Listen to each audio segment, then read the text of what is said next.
Here we are with Gavin McInnes again. He recently did a video that just spoke to me. I'm like, yo, I gotta cover this. This is right down my alley. And it's called Heroes of Color. And what he does, just spoiler alert, is he breaks down how a lot of the people who are, exalted, particularly within the quote unquote Black American community, how their upbringings were a bit different than that of the average, African American. And you know what? Here's the thing. My upbringing was different as well. I actually had my father. But the main reason why this video spoke to me is because it really does go to speak to the importance of that relationship of having fathers around and not downplaying their presence or downplaying their role when it comes to the shaping and forming of human beings, and how with the whole sexual liberation and all these other things that were instituted in the United States long before I was born, how we are currently witnessing, particularly when it comes to, our culture, our media run culture within the quote unquote Black or descendant Negro community, then I think it's important to really know these things and point them out. So without further ado, Mr. McInnes, Lego. Heroes of Color, we're going to look at about a dozen, just random successful African Americans. And I want to focus on the people, the institutions, the culture that shaped them and made them who they are today. All right, ready? Let's start with number one, Cory Booker. Oh, if you're subbed to my channel, you know exactly how I feel about this completely disingenuous, synthetic human being. You know what I'm saying? Not even sometimes I don't even want to call him a human being. I'll call him a human prototype. There was some lab that created this guy like Judge Dredd to be the fakest individual establishment puppet and plant that you could ever imagine. Came from Harrington Park, New Jersey. Hey, wait, I mean, he speaks as if he's from the hood, doesn't he? Oh, particularly on national debate stages. Hey, there's a saying where I'm from: don't go stirring the Kool-Aid if you don't know the flavor. Something. Actual quote, don't be all up in the Kool-Aid and you don't know the flavor. You know what I'm saying? Like, that's the actual quote. But, Cory Booker just completely butchered it on national television. Just like, yeah, man, I'm Black from the streets, son. Fun. Inside baseball here. I've actually worked with, people, campaigners and staffers from Cory Booker previous campaigns. And there's this really funny story that I've heard about him having a phone conversation with Diddy. And Diddy was, talking to Cory. He's like, yeah, I got it. I'm with you. And it's on speakerphone. And after they hung up the phone, Cory turned and was like, yo, what did he say?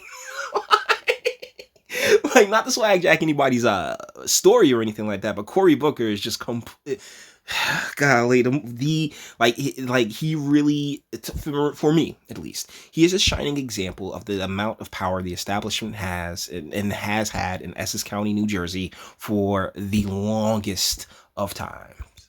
Gentrification and all that other fun stuff. Completely ignores real problems and just, whatever you want, sis. Harrington Park is one of the nicest places I've ever been in New Jersey. Beautiful real estate, stunning homes, a wonderful community. And he probably moved there in the 70s.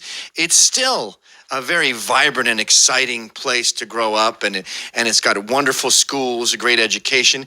I love to go kayaking there. If there's one thing that sums up Harrington Park and the people and the culture of Harrington Park, it's kayaking. Maybe that's actually beautiful, right? I mean, Jersey is really, really nice, but Jersey is also very finely segregated, and by segregated, I don't mean by color. I mean by, socioeconomic status. So, yes, like places like this can be so lush with greenery and lakes. And I mean, there are so many really, really nice areas in Jersey that, hey, all that bullshit has to go, all the degeneracy and nastiness and grossness has to go somewhere. And that's where, urban Jersey really catches the brunt of all the opulence. I'll put it to you like that. When Corey was younger, it was more canoe focused, but a kayak is a great workout and a great way for a young boy to grow up. Number 2. And what he's not going to say there is that, black people don't kayak like that. That's the thing, though. It's not particularly black people. It's like just people from urban settings. It's not a part of, that's not urban life. That is definitely more along the lines of the rural life that, that doesn't particularly apply to many of those in, such communities. Cannot say enough about my sister Kamala Harris, my hometown hero. She's from Montreal. Another one. Yeah, you guys know how I felt about Kamala Harris. Sat there, I smoked weed and listened to Snoop Dogg, and then decided to throw parents in school for truancy and laugh about it and laugh that cackle the entire way down because I'm going to use that quote unquote black American experience, and I'm the only black. I'm a black woman on this stage. Like, okay, sweetheart. Like, it is what it is. But I say this all the time. It's one of the reasons why this video was so important to me.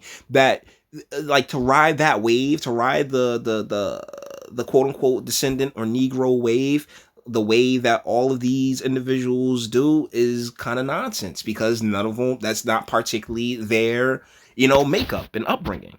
Where I'm from, she has a black dad, but he wasn't around very much. She was mostly raised by her mother. But after the dad left, black Jamaican dad. Our dad's from Jamaica and our mother's Indian. So, she really has absolutely nothing to do with with Negroes whatsoever. I think she was around 7. She went to Westmount High School. Yo, Westmount. Now, you'll hear a bunch of anti-Semites say that Westmount is all Jews. That's not true. This is a recent picture of it. There's a black guy there.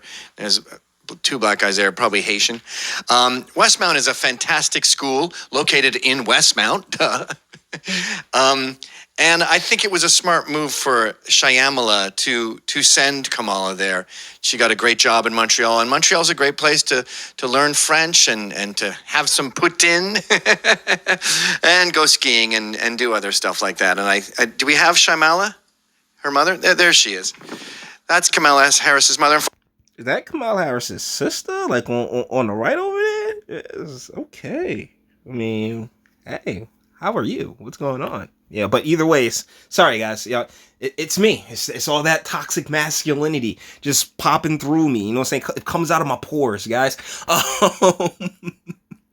But yeah, it's a very lovely photo and the like. But once again, Kamala Harris, just fake as these people who the establishment prop up.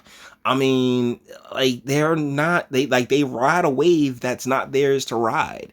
And there's nothing wrong with their waves. I want to make it very, very clear. In no way, shape, or form am I, begrudging or belittling any of the ways that they came up by any stretch of the imagination or any of their experiences. But what I am saying is that it's important to note that the history that you lean upon is not a history that you particularly have any claim to. The dad wasn't around much, and a lot of people criticize the dad's family because they were slave owners, or allegedly ran a plantation back in Jamaica, the family. But that's neither here nor there. What's important is Shyamala and Westmount. Obama, one of the greatest presidents we've ever had. Now, he had an y'all. I think you guys can taste that sarcasm there. And once again, not a Negro. And I know some people were like, oh my goodness, I actually was dating this chick who got mad at me because I used the term. It was a weird situation, but I used the term in front of this lady in a professional setting, and she was like, oh, you're not supposed to say that. And I'm like, what do you mean I'm not supposed to say that? I'm black, I can say Negro all I want. She was like, no. And it's just like, okay, yeah, whatevs. Shoot, as long as you're screwing me, who really cares? It didn't really Didn't really lock in, but I always remember it when coming across such situations. African dad. I think the mother was a Marxist activist, and they tend to be attracted to African activists when it comes to college. And she met an African man who was not around. Unfortunately, he split pretty soon in the game, but he was raised by his mother, a wonderful woman. You can see her there. She is the woman who shaped Obama, made his dreams come true. Of course, there was her like in Hawaii, which is awesome. I mean, make no mistake, sweet, congratulations, aloha, brother. But at the same time, not not what you would call an urban upbringing by any stretch of the imagination. Can you scroll down? Are his grandparents there? I think yeah, there we go. That's who raised Obama and made him who he was today. And I think he really has a lot of love for his grandpa, and that's a beautiful thing. Make absolutely no mistake, because like I like to emphasize on this channel, the importance of, masculinity and having that around you and the like, but far outweighed by the females, and grandpa being grandpa, an older man from when simping was fantastic. It was all good. You'd end up with a wife for life if you simped. Yeah, boy, whatever the women say, boy, whatever the women say. And it's like, oh, wait, hold up. God bless them. You did a hell of a job, guys, because Obama rocks. A similar story actually is it's going to get heavy in here. Rage Against the Machine, boom, boom, boom, ding, ding, ding, killing in the name of. That was fun. That was so much fun, Gavin. Oh my goodness. See, he's so talented. Really, get this guy on stage. Get pyrotechnics behind him. My goodness. Tom Morello's mother was also kind of an activist school teacher, and there she is. She's the one who raised him. She had a baby named Tom with an. I don't know who Tom Morello is. Let's get a little further on. Apparently, he's with Rage Against the Machine. I think. Here we go. Jordan Peele, wonderful guy. There he is with his mom. His dad, unfortunately, was not around very much, so mom did the work, but. Yeah, I mean, thusly, what if he is Negro? Who the heck knows? But I remember him more from Matt TV than anything else. He's been in comedy for a really long time, but as you can see through his movies and it really seems like kind of came he paid his dues without question, But at the same time, the entertainment industry has you really propped them up and used them as a vehicle for that whole for that intersectional BLM, the exploitation of the history, that really feels like they propped them up for that to continue the brainwashing and having control over the populace for the most part, because when they look at him, it's just black man. But at the end of the day, the upbringing wasn't standard urban upbringing. I mean, even though he's about to say he came up in Manhattan, Upper West Side is completely different than Harlem. She must have had some money because she raised him in the Upper West Side. And he went to all the best schools, including a very exciting progressive school called Calhoun. That's Calhoun right there. You can see the kind of smarty pants guy. You can just tell they have high IQs by their eyebrows. I shouldn't rag on that guy's eyebrows. They do look kind of nerdy, though, don't they? But the fun thing about... They really do. They look like the guys from... particularly with the big guy in the center, he looks like Barf from Revenge of the Nerds. Calhoun is... they're part of the Green Roofs Project. Are you familiar with that? There we go. Scroll down a little bit there. So look, they got a big field on their roof, and what they do is they do all the different gardening projects and botany, and there they are. That's Jordan Peele's background. That's Jordan Peele's culture. That's what shaped him on the roof. What's this? Oh, yeah. And that kind of culture is what leads him to say things like, I don't see myself casting a white dude as the lead. I guess because he wouldn't. Which is racist. I mean, ultimately, if it was reversed, there would be outcry. And so thusly there should have been outcry in the same way, but that's not how, media works, particularly seeing how at the time, because this happened back, I think, like this actually happened earlier than they're saying right there, because it says March 2019, but I remember him saying this like after Get Out came out, and Get Out came out like 2017, 2016. Feel comfortable. You wouldn't be able to identify with white people. It's just not his thing. That brings us to Drake, wonderful Canadian Jewish artist. Backpack rapper that made it. Which is why he got so much hate from a lot of other backpack rappers, because I remember when he was first getting on, they're like, yo, this the grassy dude when I would have you, but he kept dropping bangers. Let's not pretend like the dude can't do a nice song. So bang, this is this is one of those very interesting moments where the talent and the music in and of itself really overlapped any other kind of credibility. And this was around the time Kanye West had already been out for a while, so there was the real push to soften the image of hip hop came right through this gentleman and those and a few other acts before him. Shaped by his Judaism, and of course this woman, his mom. Dad wasn't around, unfortunately. Dad pieced out pretty soon in the game, but this woman taught him, shaped him, and he imbued the culture around, and the culture of Canada, the culture of Toronto. And next thing you know, and now he's like the dude for the Toronto Raptors, and just out there on Front Street, and because the Hollyweird does what it does, and it's an international type deal. So when you're sitting there looking at things coming from Canada or almost damn near anywhere else, they were all coming through the same funnel. One of Canada's greatest artists.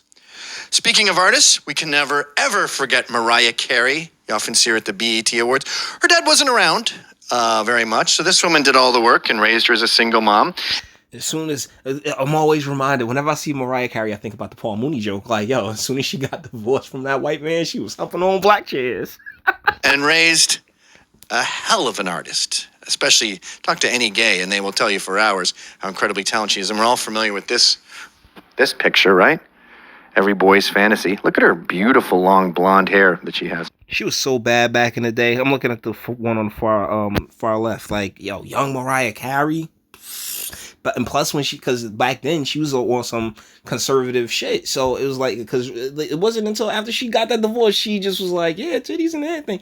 But before that, when she was just a natural young girl with a really I was in love with Mariah Carey, man. Oh my goodness. Similarly, almost the exact same story as Alicia Keys.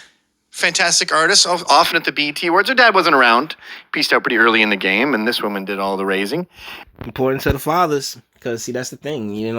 As I've pointed out on this channel multiple times, the women will, happily push, let their kids be exploited to an extent. The father tends to put up a little bit more of a barrier from having the child being vulnerable and exploited and the like. So it really is important to take care of the people that you put on this earth. But I will never ever in life think that I can tell another guy what to do with his meat, okay?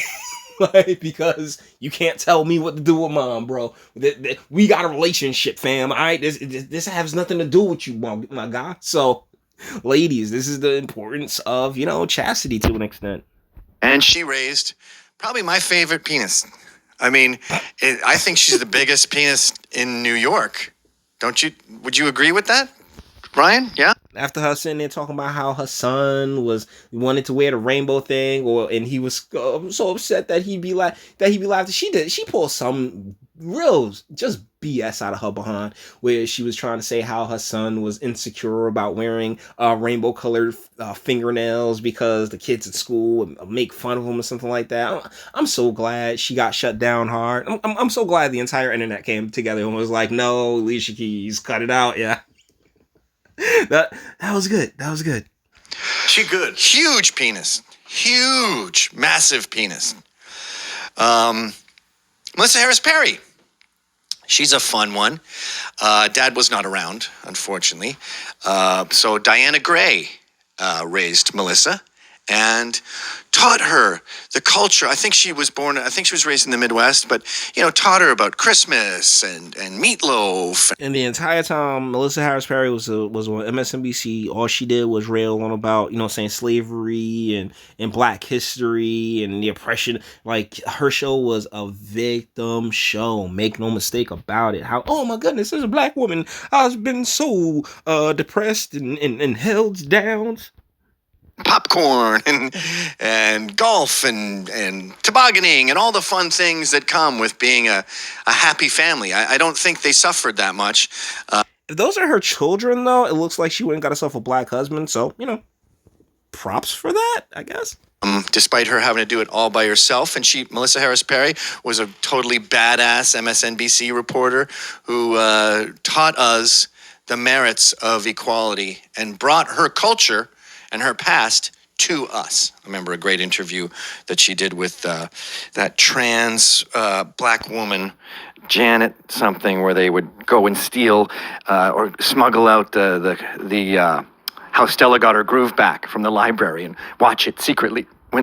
Yeah, like I said, she pushed a whole bunch of nonsense, whole bunch of victimization stuff, and if what he's saying is correct, because I ain't watched Melissa Harris Perry like that, but if what he's saying is correct, yeah, like that's where the whole intersectionality and just like everybody all together and everybody's pain and equality and we're all the same thing when we clearly are not, comes from, and it's really fun to be a part of snuffing it out, guys. We're kids. That's the culture.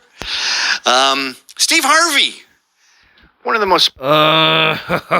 Steve, simping Steve Harvey. My goodness, yes. This guy who sits there and just tells these broads what the hell ever his master tells him to say. Steve Harvey, this guy. Popular TV host of the day. He was abandoned by his family in Forch, by his birth parents, but he was adopted by this nice couple who took him in and raised him. And there they are, surprising him on his show, sort of a blast from the past. Want to see them say hello? Hey, man. Say hi. Hey, Becky. Hi, Steve. Jesus. Oof, man, that is some real emotions right there, man. I mean, these are the people that apparently brought him up, because I didn't even know this about Steve Harvey, but apparently these are the folks that brought him up, and good on them for giving him apparently a good enough upbringing to where as he can get to Hollywood and try to screw over Bernie Mac.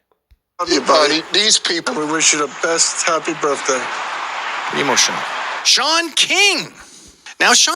This mother. Oh, this guy too. This is why the reason why this video is running a bit long. I get it. But this guy, I just, like Oprah gave this man a scholarship to go to some school, and that in a lot of people's eyes solidified him as a Black man. I used to get into arguments with my sister because I'm like, he's not white, he's not Black, like he's not a Negro by any stretch of the imagination. And she's just like, oh, what? There's just rumors. Whatever he says is what it. Like, oh no, you don't get it. This is about as Caucasian as they come. This is a kind of a tricky one because I'm told that that's his father, but then sometimes he says no, his father was African American, and this I guess his stepfather. It's weird that your stepfather would be named Jeffrey and you're named Jeffrey. I guess just a coincidence. Shout out to the Tree of Logic for the video that she did so long ago, like really piecing all of this together. Fantastic work, darling. And I feel like whenever this guy comes up, give her a little shout out. Even by Sean's account, though, this is the family who raised him. There's young Sean King there. And look at that guy. The brother looks like me. He's the brother from another mother. But yeah, no matter what happened with the biological dad, maybe he pieced out early, unfortunately. But this is the family that raised him. This is the culture that he was raised in and he learned from. And he brought that love from his family over to his new family. And sort of to us in a way. I mean, the way he reports on justice and wants to help people, I think you can tell he came from a loving family. he wasn't. He actually got this one guy like in a whole lot of trouble because he posted his face as as like I think a killer of like 11-year-old girl. I'm fuzzy on the details, but yeah, Sean King really, I think, over since in the past 4 years has shown like how little you can trust these internet folks and the people on social media, because everybody operates with an agenda. I'm so glad that IRL and the internet is finally parting ways as far as the idea of how much influence the internet people think the internet has on real life. And I assume he's very thankful for that, for these people and for the culture he grew up in. Who do we got next? Oh, I think we're done. We're already at number 12. Colin Kaepernick. Yeah. You know what? You guys know how I feel about Colin Kaepernick. I mean, how many ways can you say piece of shit, right? This guy, he used the what took place in Ferguson and a lot of and he used a hot news cycle to parlay that into just tons of cash, tons and tons of money. Where he been since?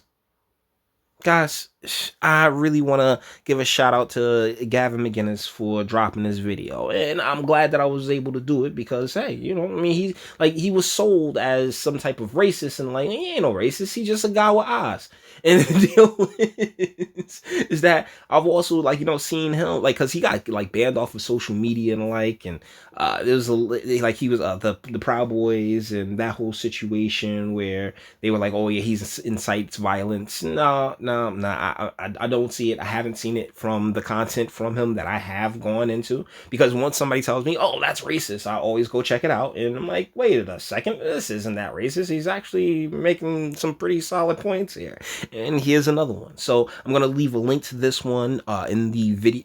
I'm gonna leave the link to this video in the comments section. Thank you so much for kicking it with me on this one. I know this one ran a little bit long. All the internet stuff. If you liked it, toss it a like, dislike, go ahead, do that too. Nobody's scared of you. Sub if you enjoy my fantastic voice and you want to get videos like this every single day. Share, because sharing is caring. And YouTube and BitChute and like aren't the biggest fans of your boy over here for very obvious reasons. Bang the bell for notifications and speak. Let me know what you guys think in the comments. Gavin McInnes is not as terrible as they let him out to because everybody's awful, but he's not as terrible as he's been made out to be. So it's a pleasure making this video, and you guys let me know what do you think? They're are these real heroes of color and Negroes and black people are two completely different things, and intersectionality is intersectionality, the culture, and plenty of media manipulation has gone out of its way to try and combine these things, combine all of these histories, and make it one force to basically push communism and socialism throughout the United States. And really, it's it can no longer be tolerated. But if you disagree, well, that's what I have a comment section for, right? Until the next one.